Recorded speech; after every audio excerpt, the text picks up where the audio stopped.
funny with these old cars how much steering input you have to put in.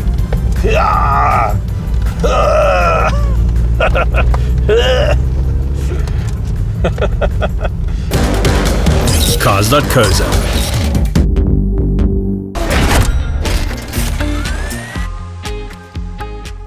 Hello and welcome to the 80s, well specifically the 90s with this car.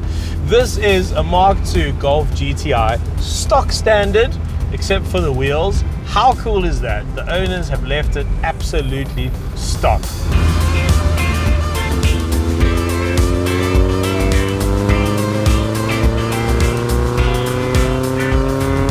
So let's go back to the 70s. Volkswagen has a smash hit on their hands in the form of the Mk1 Golf, but people's tastes are getting more particular. They want a bit more space, a little bit more luxury.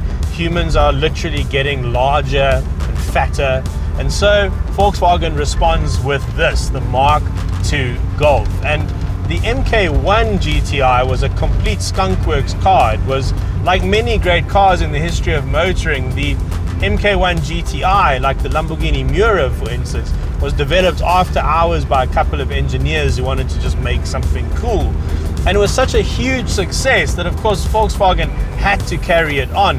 And so in 1983, this version of the GTI came out, the Mk2 GTI. It was initially sold with a 1.8 litre 8-valve engine, which is what this car is equipped with. But it was also sold with a 1.8 litre 16-valve engine, which had a bit more power. You could also get a supercharged version in Europe. How cool is that? That never came to South Africa. But in South Africa, we did get a 2-litre model. In fact, they stuck the Mk2 GTI engine in here toward the end of this car's life. And interestingly enough, in the European market, the Mk2 Golf was the first time you could buy an all-wheel drive Golf. They stuck the synchro system in the Mk2. So the Mk2 was a big deal for Volkswagen. This was the advancement of the Golf name. And I'm super excited to drive one. Now, this is a privately owned car, of course, and I'm in the habit of trying to give privately owned cars back to their owners in one piece. Bit of a bumpy road, unfortunately. Very difficult to find nice, quiet country roads to drive on up in Gauteng. My first impressions, what I'm really liking about the car is how direct the steering is. There's no power steering. And how lovely short throw and notchy this gearbox is. It's a real joy to use. Fourth, let's go up into third, use a bit more of the revs. So on tap from this car was 82 kilowatts, very high up in the rev range as well. But the car weighed under a ton, so it didn't need a massive amount of power to get going. But I'm definitely having fun. That's always nice.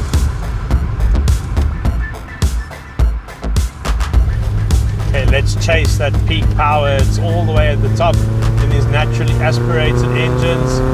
Full throttle! 5,500.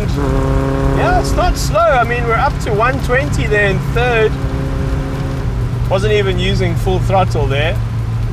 Being a little bit more delicate with this car. It is a bit older. And you do have to have some mechanical sympathy when you drive these older cars.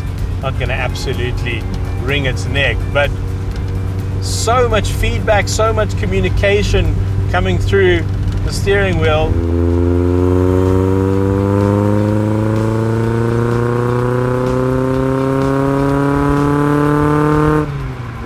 So what I love about driving older cars is that it really does help put new cars in perspective. So the Golf 8 GTI is obviously the grandson of this car that I'm driving today. And let's look at how they've changed. 82 kilowatts in here, 1.8 litre engine. In the new Golf, 2 litre turbocharged motor. Power still goes through the front wheel, but it has over 180 kilowatts. It's picked up over 100 kilowatts in the years between this 1983 to 1992 when this was produced to 2020, 2021 when the Golf 8 GTI was produced. The thing is, it needs all that power. I mean, it's almost double the weight. We're at about 900 kgs here, and the new Golf 8 GTI is about 1.5, if memory serves, 1.5 tons. And for me, weight is the key factor when it comes to the difference between what it's like to drive a car like this and what it's like to drive a modern hatchback. So you might have watched our video with the Golf Mk1 1.8i. It's the same family who owns these two cars. It's a father-in-law and son-in-law duo who are trying to build up a little VW collection, and these are their first two cars.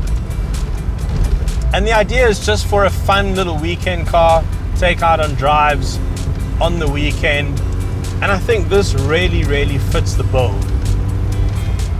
These old Volkswagen Golfs are just so full of character. They feel like cheeky little tykes. I don't know, cheeky little terriers. The terrier of the motoring world. That's the Golf GTI.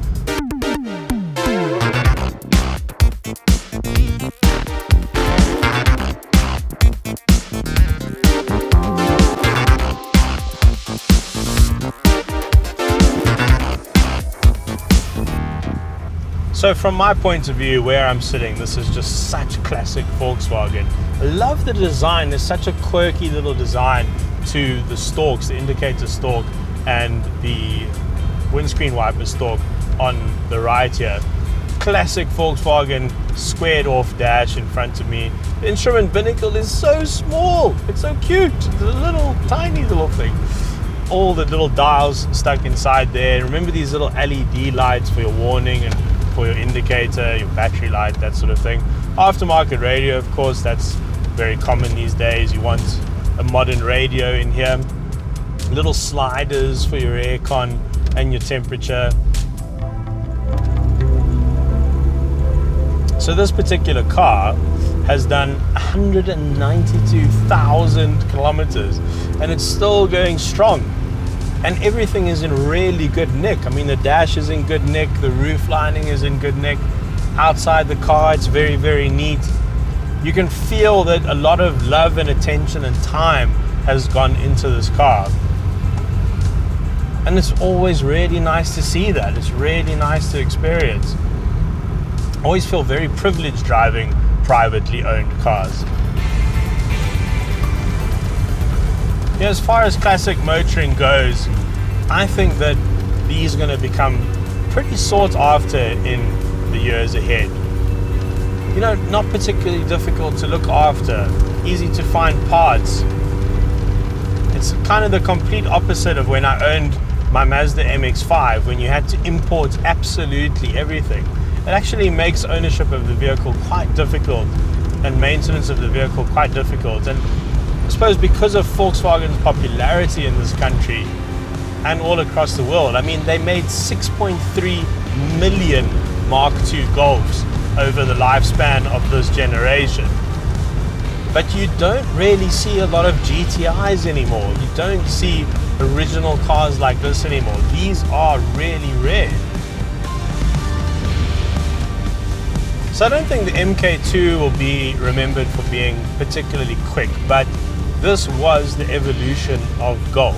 I think this car set the Golf nameplate up for what was to come and for what we've experienced over the years. You can sort of feel the DNA of this car when you drive cars like the Golf 5 and the Golf 6 GTI as well.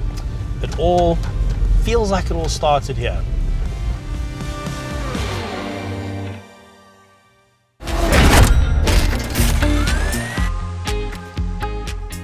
Thanks very much for watching. If you've just watched this video but you haven't yet subscribed to our channel, you absolutely should do that immediately right now. Click the subscribe button. It's a good idea for a bunch of reasons which I actually don't have really a lot of time to go into. But it's good. It's a good idea. Excellent. Thanks for watching. I said that already. Cars.co.za